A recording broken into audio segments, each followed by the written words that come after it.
Hello दोस्तों।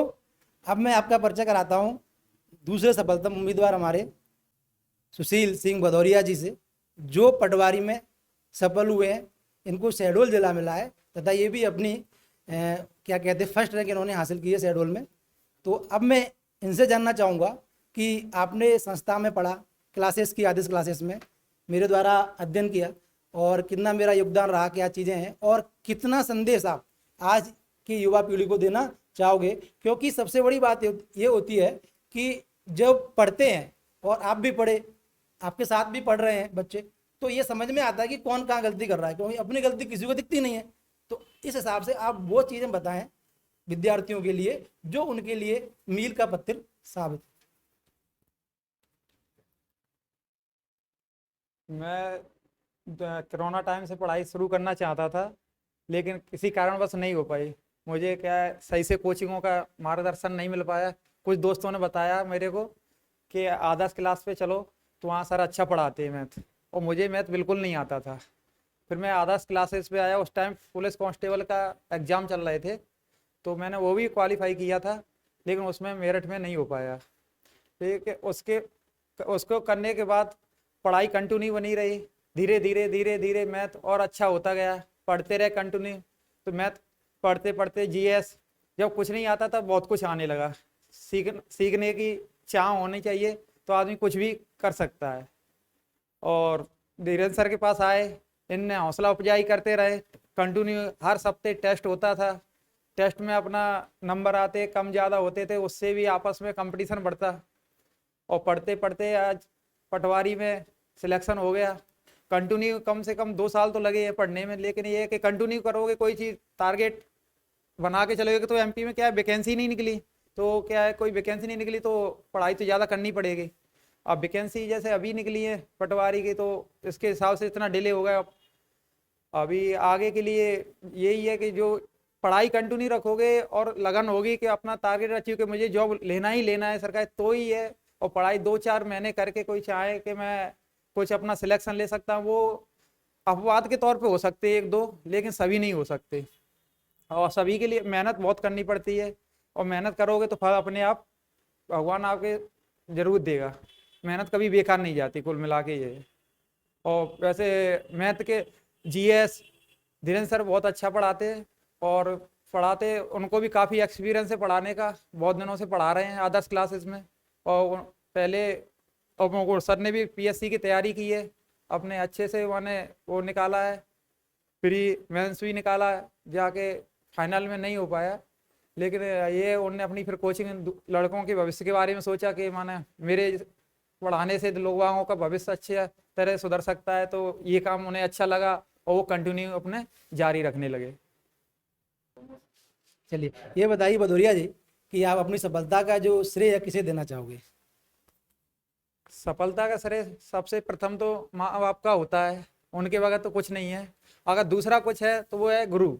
गुरु माने अगर आदर्श क्लास में ये धीरेन्द्र सर के पास नहीं आते तो शायद मैं आज यहाँ इस स्टेज पर आप लोगों को इंटरव्यू नहीं दे रहा होता, कहीं और होता। लेकिन ये कि इनकी बदौलत आज मैं यहाँ खड़े होकर आप लोगों के सामने ये इंटरव्यू दे रहा हूँ। इनके साथ साथ जैसे पटवारी में आजकल 8 सब्जेक्ट हो गए हैं, तो इनके साथ हिंदी निकेश यादव सर, और इंग्लिश पे हम पढ़े थे वशिष्ठ सर पे, और मैनेजमेंट पढ़े पंकज शुक्ला सर पे। माने ऐसे बहुत से टीचर हैं जो कि माने सबका एक एक जगह से नहीं हो पाता, कुछ जगह अपने जाना पड़ता है, तो सभी का सहयोग था। लेकिन मेन सहयोग अपने आदर्श क्लास धीरेन्द्र सर का की वजह से आज आप यहाँ आपकी वजह से इंटरव्यू के लिए खड़े हैं। बहुत बहुत धन्यवाद। और एक बात मैं और बताना चाहूँगा कि ये खुद ही बताएं, जैसे इनके बैच में 3 स्टूडेंट थे, तो मैंने क्वांटिटी को नहीं देखा, क्वालिटी के लिए मैं तीनों को ही पढ़ाता रहा, और अंतिम रूप से 2 का फाइनल सिलेक्शन हुआ है। एक स्टूडेंट मेरा 1.5 नंबर से रहा है, उसका मुझे भी थोड़ा सा पश्चाताप है, लेकिन ये जरूर है कि वो अगले एग्जाम में वो भी मेरिट में आएगा, ये मैं यहाँ से वादा कर रहा हूँ। उसका नाम अमन परमार है, आप लिख लो सब लोग, भले ही अगली जो भी एग्जाम वो फेस करने जा रहा है वो फाइनल में ही आएगा। और अन्यथा उसने इससे पहले भी निकाले एग्जाम, एसएससी जीडी में हुआ है, सब चीज़ों में हुआ है। तो रियली मैंने 3 लोग पढ़ाए थे, 3 में से 2 फाइनल सेलेक्ट हुए हैं, एक का नहीं हो पाया है किसी कारण, बस 1.5 नंबर से वो रह गया है, तो उसके 142 नंबर हैं, अच्छे नंबर हैं, फिर भी उसका नहीं हुआ। चलिए कोई बात नहीं है। और मेरा ये आपसे ये विश्वास है कि अगला इंटरव्यू हो सकता है कि मैं उसी का लूँ, क्योंकि इतना मुझे विश्वास है, क्योंकि वो अभी तक मेरे यहाँ कंटिन्यू मुझसे जुड़ा हुआ है, आ रहा है, डाउट लेकर आता है, पूछता है, ये सारी चीज़ें चल रही हैं लगातार। तो ये मैं आपको बताना चाह रहा हूँ विशेष कि कुछ लोग होते हैं कि एक दो बच्चे होते तो पढ़ाते नहीं है, नहीं, अगर पढ़ने वाले मुझे एक बच्चा मिलता है सिंगल तो मैं उसको ही पढ़ाता हूँ, क्योंकि कभी भी मैंने क्वांटिटी को नहीं देखा, केवल क्वालिटी को देखा। तो ये बात खुद भी कह सकते हैं कि इनके बैच में वो फाइनल में जब 3 ही बच गए थे लास्ट में पटवारी की, जब क्योंकि जैसे ही पटवारी की जगह आई तो ऑनलाइन कम पैसे में लोग बाग ऑनलाइन ही उड़ जाते गए, लेकिन ये 3 लोग रुके, उन्होंने विश्वास किया, तो 2 का तो सिलेक्शन हुआ और तीसरा भी बिल्कुल बेटिंग पर ही पहुंच हुआ, मतलब वो भी कगार पर ही जाकर रुका है। थोड़ा सा आप देखें तो 1.5 नंबर से रहा है, तो कोई रहना नहीं है, ये आप खुद ही बता सकते हो ऐसा करके।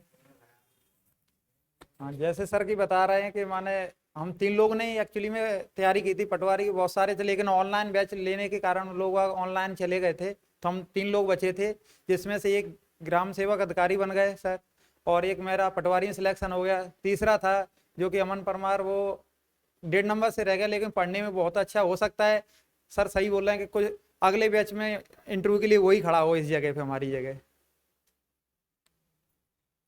चलिए, बहुत बहुत धन्यवाद जो आपने समय दिया, और मेरी तरफ से शुभकामनाएं है कि आप खूब प्रगति करें भदौरिया जी, जिस विभाग में जाएं ईमानदारी का परिचय दें, और कभी भी किसी गरीब को, किसी मतलब ऐसे आदमी को कभी ना सताएं।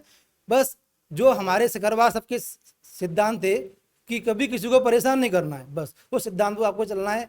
जिस परंपरा को मैं आगे बढ़ा रहा हूँ, डॉक्टर चंद्रपाल सिंह सिकरवार का मैं स्टूडेंट हूँ, मैं उनकी परंपरा को आगे बढ़ा रहा हूँ, तो आपको भी यही तय करना है कि जहाँ भी जाना है सर का परचम जरूर मतलब स्थायित्व तो रखना है, कि कहीं भी ऐसा कभी कोई ना आए कि हम किसी को सता रहे हैं, परेशान कर रहे हैं। पूर्ण ईमानदारी से, जैसे सर ने किया ईमानदारी से, हमने किया ईमानदारी से, आपने अपनी ईमानदारी सिलेक्शन लिया, ऐसे ही आपको जॉब भी अपनी ईमानदारी से पूरी करनी है और बढ़िया सफल होना है और आगे प्रगति करना है। Okay, thank you.